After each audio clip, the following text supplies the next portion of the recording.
of what this parade is all about for all these many years. The Bok Kai Festival from 1977.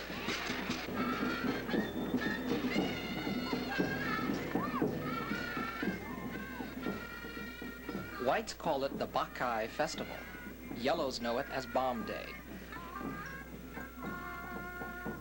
Whatever it's called, it's a Chinese-American classic, a unique schizoid cultural phenomenon that only the god Bok Kai could divine. It happens over a weekend in the second week of the second month of the lunar year. It's probably the only Chinese festival anywhere in the world where the Chinese make only a token appearance, letting the Caucasians to make it look strangely Oriental.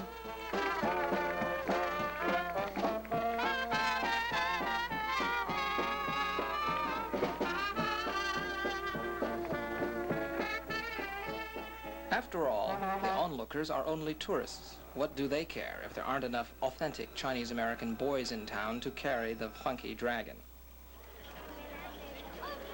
Well, this is the big one, ladies and gentlemen. Culminating Chinese ceremonial dragon.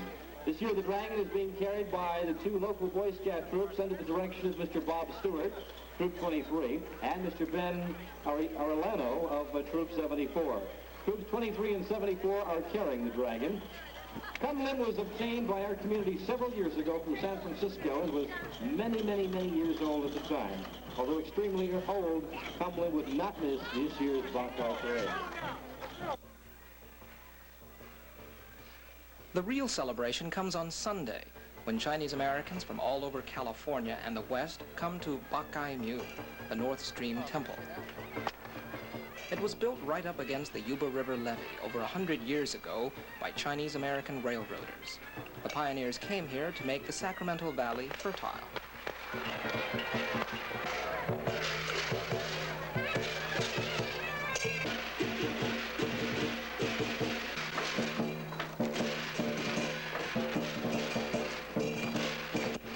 The Bok Kai Temple is the only temple in North America dedicated to Bok Kai, the god of water.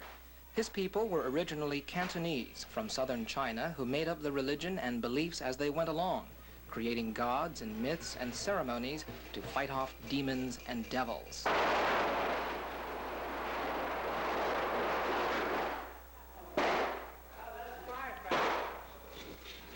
Now this is the incense.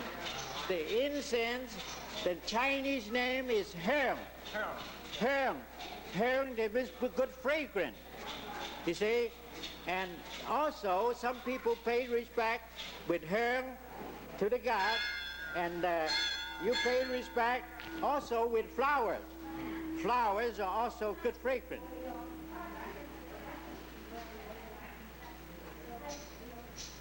Now, when we light these kind of incense, we put in the earth, but in this case, we all put in one big one that to pay respect, but always 3 or 1, but never 2. But some old lady told me that, but I don't know why. But 1 is stand for heaven, earth, and man. Another would say the past, the present, and future. There is no priest here. Just Joe Kim, a caretaker for all the deities in the temple. The chief god is Bok Kai, and Bok Kai always shines with light. Bok Kai, Bok, that means north. I, that means the emperor. Why, he was 3,000 years ago, and China was so many evil and demons. So God sent him down and get rid of all those bad things. And he got promoted. He become the god of the water because it's stationed on north, highest spot of the north heaven. Joe Kim wants to restore this aging temple. He's raising money through donations. And in an adjoining room, he writes down the names of donors on pink papers and posts them on a wall inside the temple. Now, next question. Okay. How do the people pray here? Oh, the freedom pray. Now, of course, first of all, you got to be sincere, and you really mean it, what you try to do. And of course, I ring the bell and the gong, different three rolling, number three. Then you light the candle and light the incense, and then get down on your knees 3 times. Each kneeling, bow 3 times. Your forehead touch the floor is more sincere. I heard one lady, her forehead touch the floor, boom, boom, boom, boom, like that. But that's sincere. It's just like talk to the God, you see, and then express himself. Then the God cannot answer you by words, so they get the stick. That is stick, tell something in it.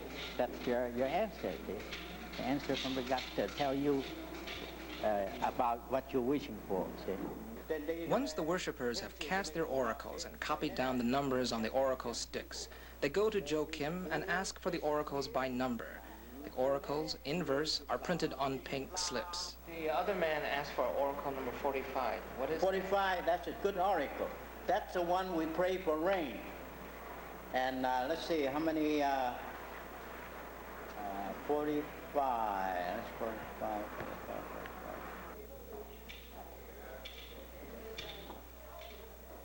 Bok Kai and other Chinese American gods are part of a folk religion without the formality of Christianity or Buddhism.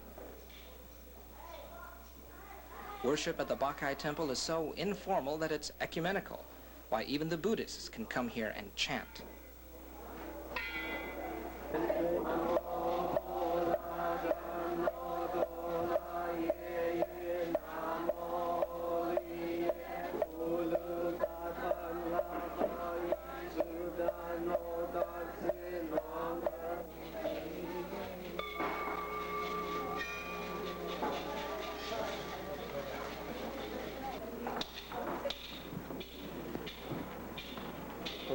What are the people doing here now? Oh, well, they present all these foodstuff for offering, you see. But that's the way the old custom, see. But of course, God cannot eat everything. And once upon a time, Chinese family go out to the cemetery to pay respect to their loved ones, and they present all these foodstuff, candle, incense to burn, paper to burn, and that's the way they pay respect. But one Caucasian person, he said, well, you think your man come up eat all those food? And this, the Chinese, Charlie, they call him Charlie. Then Charlie said, well, how about your man? Your man come up and smell your flowers?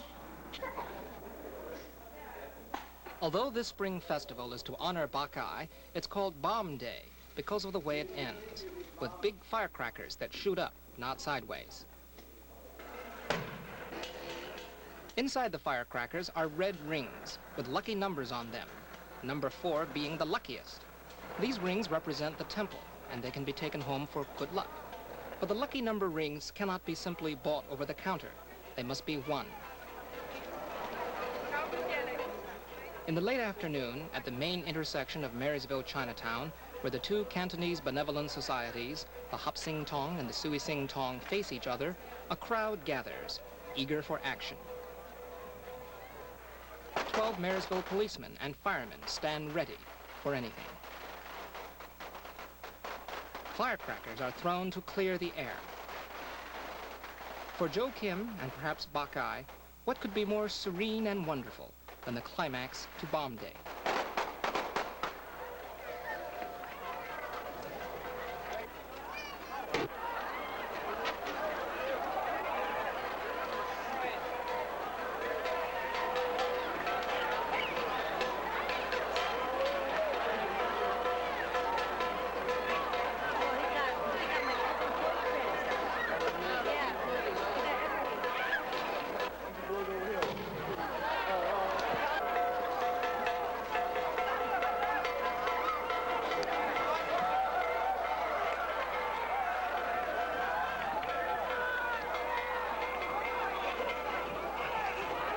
For those of us who are hip-sabi to the mumbo-jumbo of bomb day, it's not necessary to know who got which lucky number. If Bok Kai were to speak, he might tell us who got good luck. Or he might just say, "Me long time California." I'm Christopher Chow.